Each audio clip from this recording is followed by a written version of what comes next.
शुभ सकाळ. आजचा दिवस खूप स्पेशल आहे. कारण आज मी मिरर एक्सरसाइज केले. म्हणजे काय? तर आरशात स्वतःला बघून आपल्याला जे काही वाटतंय स्वतःप्रती ते बोलणं. म्हणजे कसं? की प्राजक्ता तू खूप सुंदर आहे. प्राजक्ता तू खूप प्रेमळ आहे. प्राजक्ता तू हुशार आहे. प्राजक्ता तू मनमिळाऊ आहे. तुला लोकांप्रती आदर आहे. तुला स्वतःप्रती आदर आहे.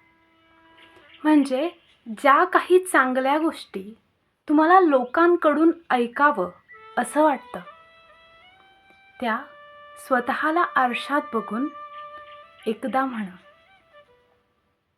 शक्य झालं तर मोठ्या आवाजात म्हणा. याला मिरर एक्सरसाइज म्हणतात.